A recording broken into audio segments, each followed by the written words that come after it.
Este jueves, como cada jueves, vamos a comenzar nuestro estudio del Evangelio de Jesús en el libro de Mateo. Y yo voy a hablar del capítulo 15, el verso 21 al 28. Recordamos que Jesús es presentado por Mateo como rey de los judíos y él está probando al pueblo judío, al pueblo de Israel precisamente, a los judíos, a través del Evangelio, que todas las profecías se cumplen en Jesús, Él es el Mesías, Él es el Rey que ha de venir.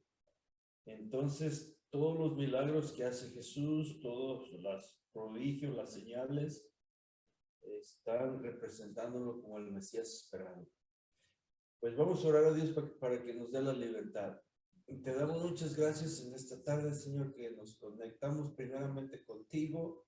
Amén. Y con los hermanos a través de la internet para estudiar Amén. Juntos tu palabra, Señor, porque queremos aprender más de ti, queremos conocerte más. Tu palabra, Señor, nos da fuerza, nos da vida, nos da sabiduría, Señor. Nos gusta mucho. Háblanos en esta tarde, instrúyenos, enséñanos, Señor. Estamos sentados Amén. Para aprender de ti. Danos libertad en el nombre de Jesús. Amén. Bueno, voy a leer del 21 al 28 del capítulo 15. Saliendo Jesús de allí, se fue a la región de Tiro y de Sidón. Y he aquí una mujer cananea que había salido de aquella región, clamaba diciéndole: Señor, hijo de David, ten misericordia de mí. Mi hija es gravemente atormentada por un demonio. Pero Jesús no le respondió palabra. Entonces, acercándose a sus discípulos, le rogaron diciendo: despídela, pues da voces tras nosotros. Él respondiendo dijo: no soy enviado sino a las ovejas perdidas de la casa de Israel. Entonces ella vino y se postró ante él, diciendo: Señor, socórreme. Respondiéndole él, dijo: no está bien tomar el pan de los hijos y echarlo a los perrillos.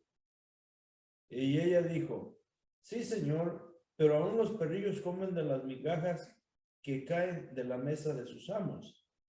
Entonces respondiendo Jesús dijo: oh mujer, grande es tu fe, hágase contigo como quieres. Y su hija fue sana desde aquella hora. Con la ayuda de Dios vamos a explicar esos versos. Mateo nos comienza diciendo que Jesús saliendo de allí, ¿dónde es allí? Bueno, de Galilea, porque él estaba en la región norte de Israel que pertenece a Galilea. La capital está al lado sur, que es Jerusalén. Pero se divide Israel en dos regiones, la región norte y la región sur. Al norte se le llama Galilea y al sur se le llama Judea. Y él allí fue donde creció, en Galilea, en Nazaret. Y parte de su ministerio lo desarrolló en Capernaum. Bueno, saliendo de ahí se fue a la región de Tiro y Sidón. Estas dos ciudades fenicias están al norte de Galilea, 50 kilómetros más o menos al norte. Entonces salió él de ahí, se va caminando hacia estas dos ciudades, a la región de estas dos ciudades. No dice que llegó a estas dos ciudades, pero a esa región. Y el verso 22 dice: y he aquí una mujer, como diciendo, de repente salió una mujer, nos quiere decir Mateo. Dice: he aquí una mujer cananea. ¿Por qué cananea? Bueno, porque a aquella región se le llamaba Canaán, y a los residentes de todo ese lugar anteriormente se le llamaban cananeos, que vienen de la descendencia del segundo hijo de Noé, Cam, que poblaron toda esa región, a donde estaba Israel y Tiro y Sidón, también Siria, todo eso fue poblado por la descendencia de Can. A los que vivían ahí se les llamaba cananeos. Esta mujer cananea que había salido de aquella región, esta mujer eran idólatras y se les llamaba también gentiles. Bueno, los gentiles y los cananeos tenían dos dioses principales. Uno de ellos era Baal y el otro era Dagón, que era un hombre con cuerpo de la cintura para abajo de pescado, Dagón. Entonces eran idólatras. Ellos no creían en Jehová, en el Dios de los judíos. Pero como estaba muy pegado a la región de Galilea, entonces ellos entendían que el pueblo de Israel era un pueblo monoteísta y que en las promesas y en los pactos y todo lo que hablaba la escritura de este pueblo iba a llegar un Mesías. Todos los alrededores sabían. Por eso esta mujer, cuando sale de esta región, le llama al Señor, clamando, o sea, gritando, Señor, hijo de David. Al llamarle hijo de David, le está calificando como el Mesías esperado por el pueblo de Israel. Le está dando este título directamente. Le llama, Señor, hijo de David, ten misericordia de mí. Mi hija es gravemente atormentada por un demonio. Esto que ella presentó delante del Señor es un problema acuciante. ¿Qué es un problema acuciante? Un problema grave que necesita ayuda inmediata, que necesita atención inmediata. Por eso le llega y le dice, mi hija es gravemente, o sea que no está atormentada livianamente, sino que la atormenta gravemente el enemigo de Dios y de los hombres, que viene siendo el demonio, un demonio. Y necesita ayuda inmediatamente. Y le pide misericordia al Señor Hijo de David, o sea, al Señor Jesucristo. El verso 23 dice, pero Jesús no le respondió palabra, como que no la escuchó. El Señor hizo como que no la escuchó y siguió caminando. No le contestó nada. Pero sus discípulos, acercándose, le rogaron diciendo, despídela, pues da voces tras nosotros. Podemos mirar este cuadro donde el Señor como maestro va al frente, porque el maestro todo el tiempo va enfrente y cuando él habla, camina y habla, enseña a sus alumnos, que se les llama discípulos. Y los discípulos caminan tras de él, escuchándolo y aprendiendo. El maestro va siempre adelante. Pero miramos que va el Señor enfrente enseñando, los discípulos atrás del Señor y la mujer atrás de los discípulos gritando muy fuerte, Señor, hijo de David, ten misericordia de mí. Misericordia es una palabra que si la podemos definir, viene de dos palabras. Esa palabra se forma de dos palabras. Mise es miseria y cordia, corazón. O sea que cuando se habla de misericordia es una miseria que tiene uno dentro del corazón. Y por eso le dice, ten misericordia de mí. Y tengo miseria en mi corazón. Escúchame, ayúdame. Porque mi hija es gravemente atormentada por un demonio. Pero los discípulos lo alcanzan a él y le dicen, despídela, porque da voces tras de nosotros. Pero el Señor en el verso 24 le responde, no soy enviado sino a las ovejas perdidas de la casa de Israel. Debemos de entender esto. Cuando el Señor vino a esta tierra, mismo Dios manifestado en carne como una persona, Él vino a los suyos, o sea, a los judíos, a Israel. Y su ministerio fue con el pueblo de Israel. En esta ocasión, él sale de la región de Israel, del norte de Israel, que se llama Galilea. Sale a tierra de gentiles. Y ahí, ¿por qué se fue para allá? Si su ministerio era nada más con las ovejas perdidas de la casa de Israel. Podemos especular, podemos pensar por qué salió a un lugar gentil, a una región gentil. Pero la Biblia no dice por qué.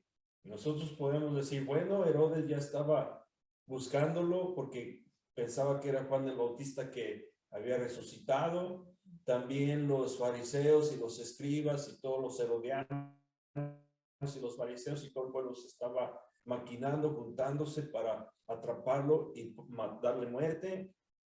Y quizás otros también querían tomarlo y hacerlo rey. Podemos pensar que por uno de esos motivos él salió de Galilea y se fue 50 kilómetros al norte, a la región de Tiro y Sidón. Pero su ministerio de él fue para las ovejas perdidas de la casa de Israel. Por eso él le responde de esta manera a los discípulos y por eso no le contestó palabra a la mujer. Pero vamos a mirar la insistencia de esta mujer. El verso 25 del capítulo 15 de Mateo dice, entonces ella vino y se postró ante él diciendo, Señor, socórreme. Ok, aquí podemos mirar algo también muy importante. Dice que el Señor iba enfrente, los discípulos atrás y la mujer más atrás, atrás de los discípulos, dando voces. Pero cuando el Señor no le contesta palabra y los discípulos se acercan al Señor para pedirle que la socorra, y el Señor le responde, no soy enviado sino a las ovejas perdidas de la casa de Israel. Entonces ella como que de repente corre rápido y se va mero enfrente de todos ellos y se postra a los pies del Señor Jesucristo. Porque es lo que dice el verso 25. Entonces ella vino y se postró ante él diciendo, Señor, socórreme. Respondiendo él dijo, no está bien tomar el pan de los hijos y echarlo a los perrillos. Podemos mirar aquí que el Señor Jesucristo es como el dueño de la casa y todo el pueblo de Israel, los judíos son los hijos. Y él tiene el cuidado de esa casa, porque toda la sanidad la estaba haciendo el pueblo de Israel, todas las grandes señales, todo era para ellos. Y él dijo, no está bien quitarle sus bendiciones, sus pactos, sus promesas, todo lo que es para ellos y dárselo a los gentiles. Pero aquí dice, no es bien quitar el pan a los niños, a los hijos y dárselo a los perrillos. ¿Por qué los perrillos? Porque los judíos calificaban a todas las demás naciones que no fueran judías o de Israel como perrillos. Entonces, y la mujer sabía eso también. No se molestó, no estuvo contraria, sino que su respuesta fue de esta manera. Y ella dijo, sí, Señor. Cuando le dice sí, Señor, le está diciendo, estoy de acuerdo contigo. Yo entiendo todas estas cosas.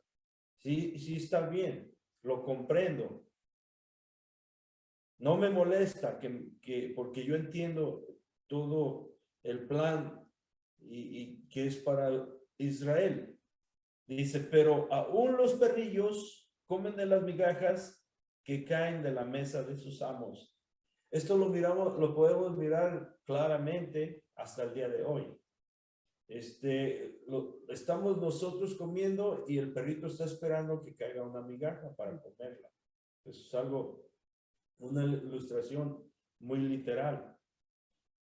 Y pero cuando dice, pero aún los perrillos comen de las migajas que caen.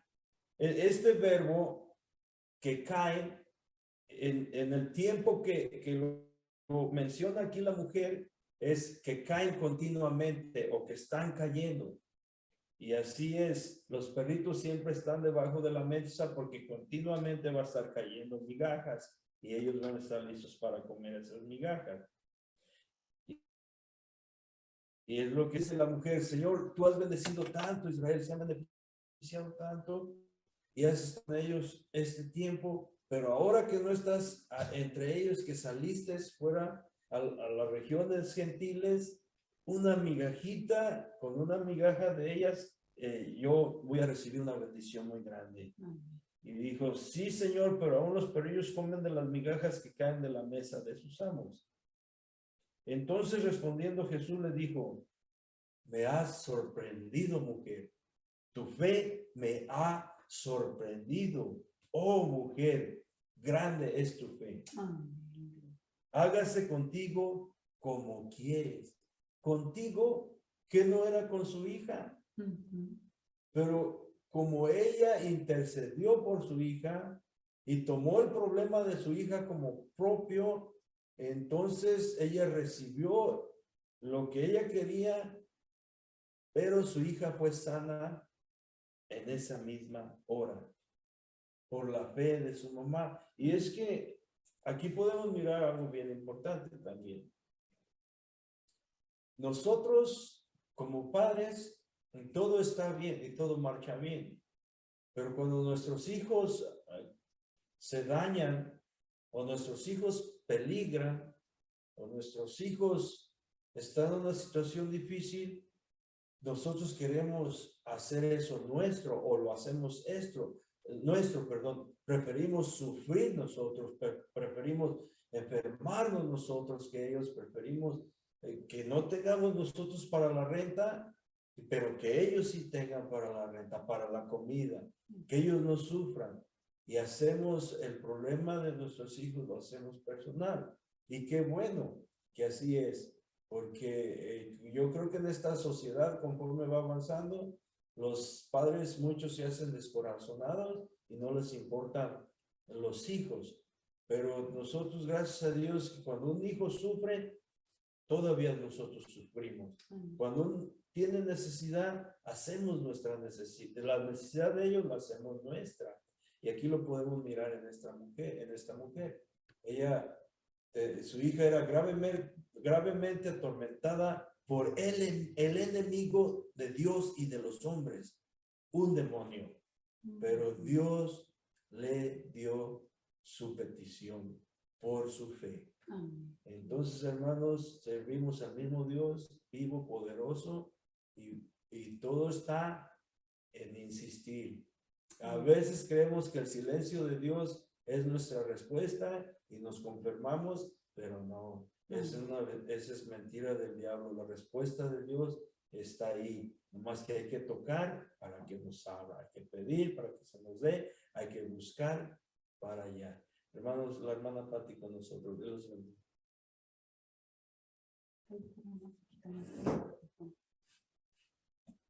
Paz de Cristo a todos. Le damos gracias a Dios por permitirnos, ¿verdad?, este tan bonito día que nos permite nuestro Dios, y le damos gracias por permitirnos entrar a sus hogares y que ustedes también abren las puertas de sus hogares para escuchar estas enseñanzas, ¿verdad? Pues vamos avanzando, estamos en el Evangelio de Jesús, lección número 19, sálvame que perezco. Así le pusimos a esta lección en este día, sálvame que perezco, dijo el apóstol Pedro. Y la escritura clave la vamos a encontrar Mateo 14, vamos a leer toda la escritura completa, Mateo 14, 22 al 23. Enseguida, Jesús hizo a sus discípulos entrar en la barca e ir delante de él a la otra ribera, entre tanto que él despedía a la multitud. Despedida la multitud, subió al monte a orar aparte. Y cuando llegó la noche, estaba allí solo. Y ya la barca estaba en medio del mar, azotada por las olas, porque el viento era contrario. Mas a la cuarta vigilia de la noche, Jesús vino a ellos andando sobre el mar, y los discípulos, viéndole andar sobre el mar, se turbaron diciendo, un fantasma, y dieron voces de miedo. Pero enseguida Jesús les habló diciendo, tened ánimo, yo soy, no temáis. Entonces le respondió Pedro y dijo, Señor, si eres tú, manda que yo vaya a ti sobre las aguas. Y él dijo, ven. Y descendiendo Pedro de la barca, andaba sobre las aguas para ir a Jesús. Pero al ver el fuerte viento, tuvo miedo y comenzando a hundirse, dio voces diciendo, Señor, sálvame. Al momento, Jesús extendiendo la mano, asió de él y le dijo, hombre de poca fe, ¿por qué dudaste? Y cuando ellos subieron en la barca, se calmó el viento. Entonces los que estaban en la barca vieron y le adoraron, diciendo, verdaderamente eres hijo de Dios. Qué bonita es la palabra de Dios, hermanos. Nos conforta el corazón. Bueno, pues en el verso 22 dice, enseguida Jesús hizo a sus discípulos entrar en la barca e ir delante de él a la otra ribera, entre tanto que él despedía a la multitud. Si nos fijamos, él fue muy amable. La idea de rapidez, incluso de prisa, se aprecia en este versículo de Mateo. ¿Por qué? Porque si ustedes nos recordamos en el estudio de la semana pasada, hablamos de que Jesús alimentó a una gran multitud, ¿verdad? Dice que eran como 5,000 personas sin contar a las mujeres y a los niños.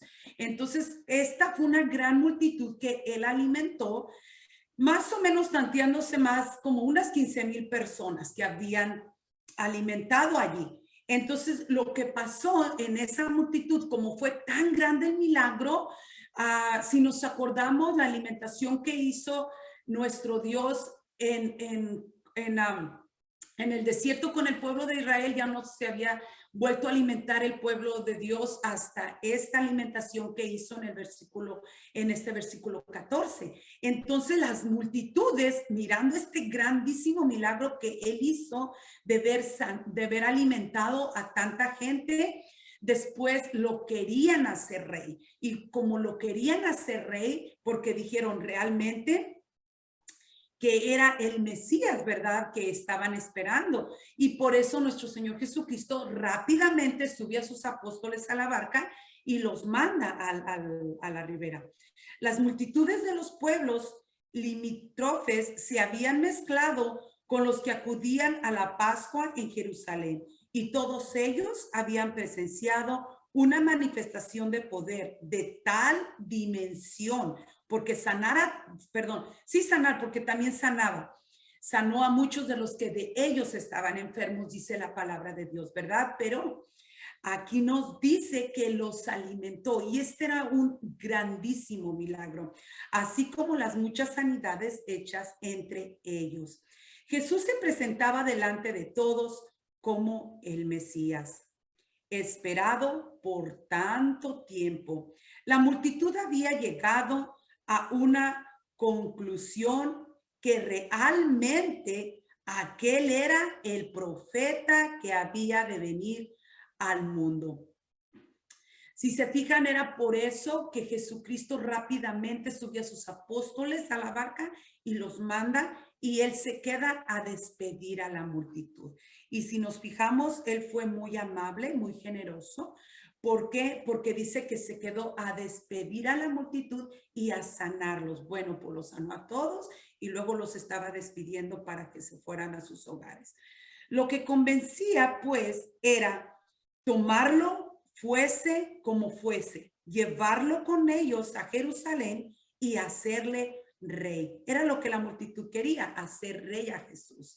Pero Jesús ya era el rey que había venido a la humanidad, ¿verdad? pero ese rey traía un reino espiritual. El reino de Cristo no es de este mundo. Por tanto, el Señor no estaba dispuesto a participar de unos planes que correspondían a un pensamiento judaico y nacionalista, propio de una teología cerrada en relación con el reino de los cielos. Ellos le querían hacer rey de aquí de la tierra, pero ese no era el reino que venía a conseguir nuestro Señor Jesucristo, porque en sí pues todo es de Él, la tierra, Él formó los cielos y la tierra, eso todo le pertenece. Si Él haya querido a venir a este mundo a ser rey, Él desde el comienzo haya agarrado un palacio de rey. Pero no, Él nació como siervo, ¿verdad? Y nos miramos allí que el reino que nos traía era un reino hermoso y perfecto, era espiritual. Por esa razón, tomó la determinación de despedir las gentes y hacer partir a los discípulos hacia la otra orilla. Luego, Mateo 14:23 dice, despedida la multitud, subió al monte a orar aparte. Y cuando llegó la noche, estaba ahí solo. Entonces él manda a sus discípulos y él se queda solito ahí en el monte para orar. Y era lo que les estaba diciendo, que Jesucristo, aquí donde nos dice en el capítulo 14, dice, despedida la multitud. Nos enseña que Jesús era muy gentil, ¿verdad? No los despachó como, ya váyanse, ya me tienen enfadado. No. Muy gentil, dice que sanó de todos los que de ellos estaban enfermos y luego los mandó a sus casas, luego los despidió, ¿verdad? Luego, el Evangelio de Mateo nos presenta a Jesús como hombre de oración. Algunas veces oraba toda la noche, como cuando eligió a los 12 discípulos, y no cabe duda que Jesús oraba habitualmente. La oración de Jesús no era solo por él mismo, sino intercesión por otros. La oración intercesora es en el espíritu. Cuando usted ora intercediendo por alguna necesidad, por alguna persona, por algo que está pasando muy fuerte en la vida de alguna persona, se ora en el espíritu, intercesora, intercediendo por la persona. Y acordémonos lo que les decía yo, que el alma tiene el vaso que es el espíritu y ese vaso debe de estar lleno con el Espíritu Santo y ese Espíritu Santo es el que está con nosotros intercediendo por las personas que amamos. Bueno, pues aquí nuestro Señor Jesucristo comienza él también, cuando él sube a orar, él comienza a interceder. Él no estaba ajeno de la tempestad que ellos estaban enfrentando, ¿verdad? Porque hay tempestades climáticas y ellos eran los discípulos eran lo que estaban, ¿verdad? Estaban enfrentando una tempestad climática, algo feo. Viene siendo como huracán, es como un huracán, ¿verdad, pastor? Tempestad huracanado, algo así, muy fuerte. Y ellos estaban en medio del mar y Jesús estaba orando.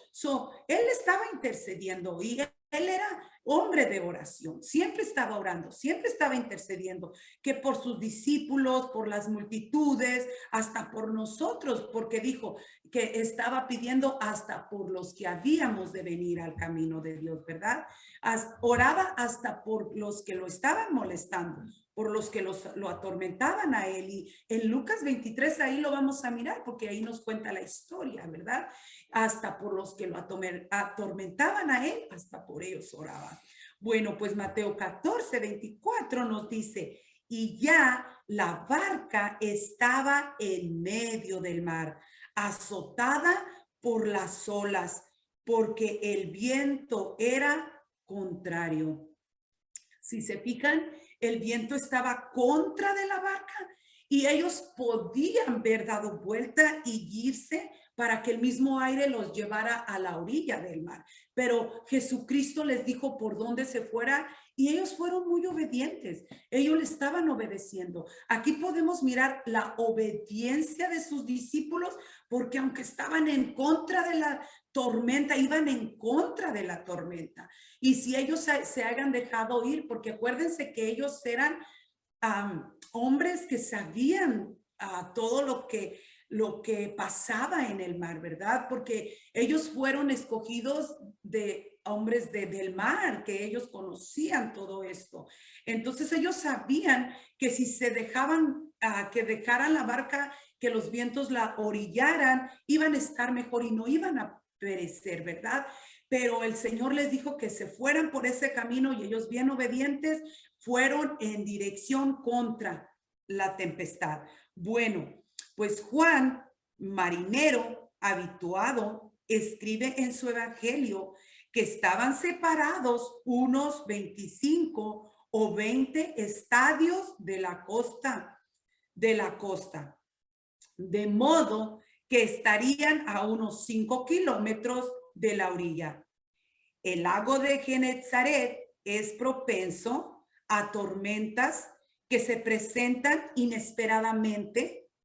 La fuerte depresión en que se encuentra el lago por debajo del nivel del mar, sobre todo cuando el día ha sido caluroso, produce bajas temperaturas que generan fuertes vientos que agitan la superficie del lago. El viento les era contrario, lo que dificultaba la navegación. Y era lo que les decía yo. Ellos sabían, ¿verdad? Porque ellos eran hombres de pesca, hombres del mar. Sabían de toda esta navegación y que era probable pues que iba a turbulencia, que iban a estar en una turbulencia de los vientos, ¿verdad? Porque ellos conocían bien el mar. Entonces, pero ellos obedientes allí estaban, aunque eran en contrario, estaban ahí. El cansancio hacía desfallecer sus fuerzas. ¿Por qué el cansancio? Acuérdense y acordémonos, ¿verdad? Que cuando Jesucristo los manda a alimentar a tanta gente, era demasiada gente y ellos los alimentaron. Jesucristo bendijo el pan, ¿verdad? Lo multiplicó y luego les dio los canastos y les dijo que lo repartieran a la multitud. Entonces ellos anduvieron caminando por todo ese monte, ¿verdad? Alimentando a toda la gente. Entonces yo pienso iban subiendo y bajando, subiendo y bajando ese gran monte, alimentando a tanta gente, porque no estamos hablando de una familia de 8 personas, ni de una familia de 4 personas, estamos hablando de una gran multitud, 5,000 sin contar mujeres ni niños. Entonces esto es una gran multitud. Pues ellos ya habían trabajado todo el día alimentando a esta gente. Luego se van y tratar de irse contra los vientos contrarios es algo fuerte, que estás usando toda la fuerza para tratar que la barca donde están ellos siga adelante y no se vaya a destruir, ¿verdad? Pues ellos están luchando con todas sus fuerzas, pues ya sus fuerzas están desfalleciendo. La situación era realmente dramática. Juan nos dice que no era un viento cualquiera, sino un gran viento, o sea, un viento huracanado. Sin embargo, hay otro detalle que debería tenerse en cuenta. Si el viento era contrario, les hubiera resultado mejor dar vuelta y dejar que el viento los expulsara nuevamente a tierra para hacer más tarde la travesía. Sin embargo, hay un gesto de obediencia, era lo que les comentaba. En el grupo de los 12, Cristo les había mandado ir al otro lado y ellos estaban cumpliendo el mandato de Jesús. Ellos podían haber salido, pero ellos siguieron ahí obedeciendo lo que Dios les había dicho. Luego, en Mateo 14:25 nos dice, más A la cuarta vigilia de la noche, Jesús vino a ellos andando sobre el mar. La noche había avanzado y faltaba 3 horas aproximadamente para que comenzara el día. Mateo dice que era la cuarta vigilia de la noche. Los judíos dividen la noche en 3 partes de 4 horas y los romanos lo hacían en 4 partes de 3 horas. Aquí se usa la división romana porque lo que la cuarta vigilia eran las 6 de la mañana. Eran las 6 de la mañana, ya más o menos estaba esclareciendo, ¿verdad? Pero cuando te enfrentas a lluvias, a tempestades, está nublado, y cuando hay nublación está más oscura la noche, la madrugada. Entonces le vamos a poner más, ¿verdad? Más. Era las 6 de la mañana, más el clima que no ayudaba, entonces todavía estaba oscuro. Y es algo que no podían mirar por la tempestad del viento, por la tempestad de que había mucha nube y porque estaba oscuro todavía. Como por 10 horas habían estado los discípulos navegando en medio de la noche y la tempestad. Ya las fuerzas estaban debilitadas. El poder admirable del Creador se pone en manifiesto al caminar sobre las aguas. ¡Wow! Habían visto un gran milagro de la alimentación de todas esas multitudes, mas sin embargo, aquí viene un milagro extraordinario, y ese milagro solamente lo puede hacer nuestro Dios. Y para eso lo leemos en Mateo 14:26. Y los discípulos, viéndole andar sobre el mar, se turbaron diciendo: ¡un fantasma! Dieron voces de miedo, se asustaron, hermanos. ¡Wow! ¡Qué miedo!, ¿verdad? Hay mucho miedo cuando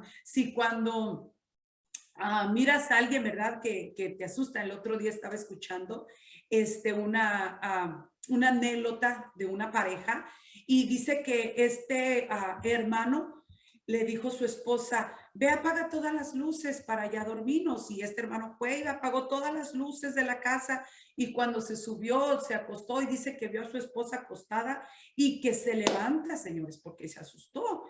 Y dice: yo no me esperaba ver a mi esposa con una mascarilla en la cama y tapada toda completa. Dice: y cuando le vi la cara me asustó. Imagínense aquí que van luchando contra la tempestad, contra todos los vientos huracanados, contra todo lo más fuerte de la tempestad. Van luchando, van haciendo todas sus fuerzas contra la tempestad, y de repente que se les aparezca alguien que no pueden mirar. Entonces por eso ellos gritaron: ¡un fantasma! Y dieron voces de mucho miedo. Yo creo que se pusieron blancos de miedo, ¿verdad? Luego los discípulos creían en Jesús, pero no le estaban esperando. En el momento que llegó a la altura del barco y continuaba andando como para adelante, estaban llenos de miedo, temblando. Aquella tempestad había perturbado el corazón de los discípulos. Es habitual que las aflicciones, conflictos y pruebas perturben interiormente al cristiano, perdiendo el control de la mente y nublando lo espiritual. La promesa de Dios tiene un fiel cumplimiento. Aún en medio de la angustia, Él estaría con nosotros. Si nos fijamos, es muy habitual que las aflicciones y los conflictos, las luchas y las pruebas nos den miedo cuando nos avisan de algo fuerte, ¿verdad? Y comienza el cuerpo a tener una reacción. Automáticamente es de miedo, es de temor. Pero acordémonos que Dios está con nosotros. ¿Por qué digo? Porque la palabra de Dios dice en el Salmo 91:15, me invocará y yo le responderé. Con él estaré yo en la angustia, lo libraré y le glorificaré, dice la palabra de Dios. Él no nos va a dejar. Él no nos va a desamparar. Si estamos sufriendo, si estamos en ese huracán, si estamos en esa tempestad que dices tú, ya no puedo más, me está viniendo de un lado, me está viniendo de otro, ya mis fuerzas están desfalleciendo como esos discípulos, ¿verdad?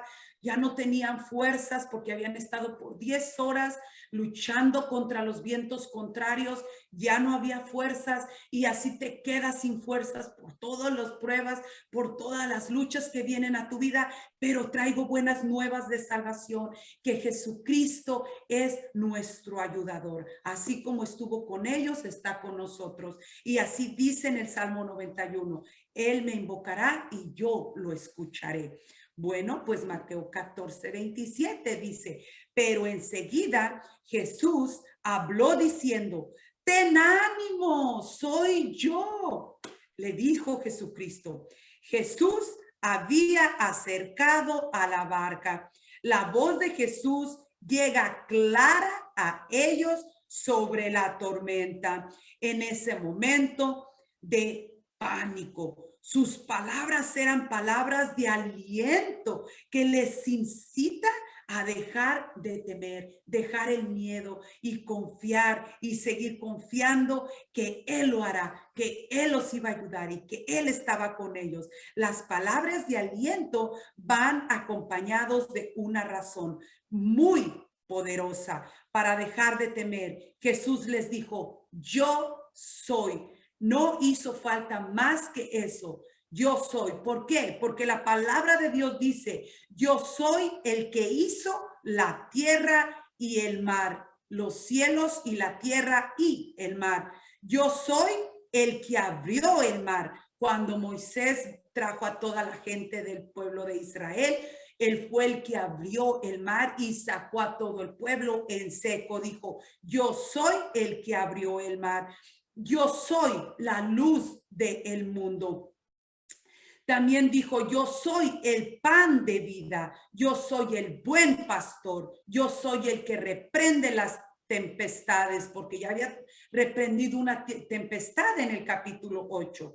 Yo soy el alfa, el omega, el principio y el fin, el que es, el que era y el que ha de venir, el todopoderoso. Bueno, Mateo 14:28 nos explica. Entonces le respondió Pedro y le dijo, Señor, si eres tú, manda que yo vaya a ti sobre las aguas. Pedro era impulsivo, era muy impulsivo en cierta medida. Ningún otro de los 12 hubiera formulado una petición semejante a la que Pedro estaba haciéndole a Jesús. Aquí hay mucho más que un simple deseo y una demanda de poder caminar sobre el agua. Pedro está reconociendo el señorío de Jesús y su autoridad suprema. ¿Por qué? Porque ya había visto tantos milagros. Acababa de ver un milagro, ¿verdad? El hecho de que él viniera caminando por el agua era un milagro grandísimo. El que alimentara a toda la gente era un milagro grandísimo. El que nos siga alimentando en este tiempo es un milagro grandísimo. Bueno, pues Mateo 14:29 nos dice, y él dijo, ven. Y descendiendo Pedro de la barca, andaba sobre las aguas para ir a Jesús. El Señor Jesús concedió la petición de Pedro y expresó su aceptación mediante un enfático mandato. Ven. La confianza y la obediencia al mandato de Jesús determinaron que Pedro caminara sobre las aguas. Me imagino como a un niño cuando le extiendes sus manos y le dices, ven, ven, ven, mi niño, ven. Me imagino como él extendió sus manos y le dijo, ven, aquí estoy. Y así es como Dios nos está diciendo, ven, aquí estoy. Aquí están mis manos para ti. Agárrate de ellas, ¿verdad? Pedro caminó sobre las aguas con el poder de Jesús, operando en la situación y la fe depositado en Jesús. La fe que él tenía fue lo que lo hizo caminar, ¿verdad? Pero aquí pues me da tristeza porque Mateo 14:30 dice, pero al ver él fuerte viento, tuvo miedo, ¿verdad? Y a todos nos pasa en momentos de nuestras vidas que tenemos miedo, ¿verdad? A cualquier situación que venga. Pues él tuvo miedo porque era ser humano como nosotros, ¿verdad? Bueno, pues él tuvo miedo a todos los vientos y tempestades y comenzando a hundirse, dio voces diciendo, Señor, sálvame. Ay, no, el efecto del miedo debilitado y la fe de Pedro comenzó a hundirse. La fe le mantuvo firmemente anclado en Jesús y el poder de Jesús se le comunicaba en dependencia de la fe. Cuando decidió, cuando él agarra su mano de Jesús, ¿verdad? Pedro aprendería una lección que no se iba a olvidar jamás. Por esa causa, muchos años después escribió su primera carta, recogió en ella el modo como es guardado el cristiano. Somos guardados por el poder de Dios mediante la fe. Y él aprendió en esa situación que él iba a ser guardado de no hundirse por la fe. Pero el propósito, miren, en medio de una fe que vencía, Jesús concedió tiempo suficiente a Pedro para que clamase por salvación. Los profesantes se hunden para siempre. El verdadero creyente es sostenido por el poder de Dios, ¿ok? Estos son los que verdaderamente confían en Dios con todo su corazón, con toda su mente y con toda su alma. Estos son los verdaderos que esperan en Dios. El clamor fue expresado en un grito de auxilio que se levantó sobre el ruido del viento fuerte y del mar embravecido. No hace falta gritarle a Dios, ¿ok? Él puede oír la oración. Lo que Dios establece es el clamor del corazón. Y era lo que él estaba haciendo. Estaba clamando de todo corazón. Sálvame que perezco. Y no fue grande su oración. No fue muy extensa. No fueron muchas palabrerías. Solamente le dijo, sálvame que perezco. Esa fue una oración hermosa porque le salió de todo corazón. No son las oraciones frías establecidas y rituales las que le agradan a Dios, sino las del alma, las del corazón, las que con lágrimas le piden al Señor. Y en segundo lugar, la oración de Pedro fue una oración concreta. No usó una larga expresión, sino la necesaria para la urgente necesidad. Una simple oración breve. Señor, sálvame que perezco. Mateo 14:31 dice, al momento, Jesús, extendiendo la mano, asió de él y le dijo, hombre de poca fe, ¿por qué dudaste? El grito de Pedro, mientras se hundía, fue respondido por la actuación y palabras de Jesús en el mismo instante. No era necesario que Jesús hubiera tomado a Pedro de la mano para salvarlo. Una sola palabra bastaría para que él no se hundiera. Mas, sin embargo, él extendió la mano y lo tomó de su mano. ¿Por qué? Porque él quería demostrarle a su discípulo que lo amaba, que él estaba interesado en él, que le interesaba él como un hijo de Jesús. Y es por eso que le extiende su mano para salvarlo, porque él era importante. Y usted que me está escuchando es muy importante para Dios, porque por usted dio su vida en la cruz del Calvario, por mí dio su vida. Y es muy importante porque fue comprado a precio de sangre. Bueno, pues la mano de Dios está siempre para socorrer a cualquier persona que se esté hundiendo y clame a él. Luego, Mateo 14:32 dice, y cuando ellos subieron en la barca, se calmó el viento. ¡Wow! ¡Wow! Cuando Jesús se sube a tu barca, cuidado, porque no hay nadie que te la pueda hundir, ¿verdad?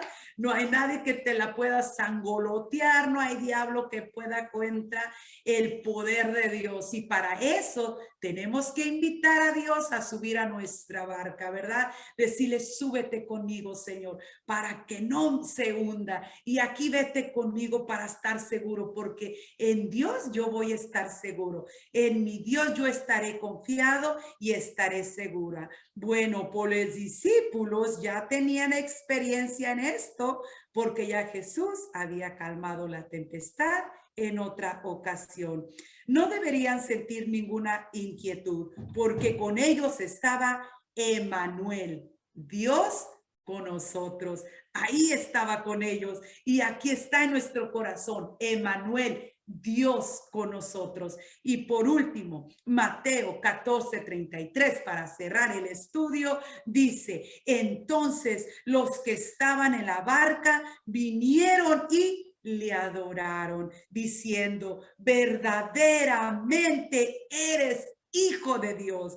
Y esto quiere decir, verdaderamente eres Dios, porque calmas tempestades, alimentas personas, caminas por las aguas. Todo esto solamente lo puede hacer el Dios de los ejércitos. Los apóstoles estaban viendo al único Dios. Qué privilegio han de haber sentido sus discípulos en ese momento, que el Mesías prometido estuviera con ellos. Ellos estaban reconociendo que Jesús era el Mesías porque lo adoraron. Hermanos, y este es el estudio. Dios les bendiga. El pastor nos despide con una oración. Hermanos, muchas gracias por su tiempo. Ya vamos muy avanzados en el Evangelio de Jesús. Vamos a comenzar el capítulo 16. Y el 16 está muy bonito y el 17. Pues vamos a despedirnos. Te damos muchas gracias porque eres bueno y para siempre es tu misericordia. Nos permitiste, Señor, estudiar tu palabra y ella, Señor, es nuestra luz, nuestra guía, es nuestro alimento. Bendice los hermanos, bendice sus vidas, sus matrimonios, sus trabajos, Señor. Bendice sus hogares en el nombre precioso de Jesús. Amén. Dios les bendiga, hermanos. Dios les bendiga a todos.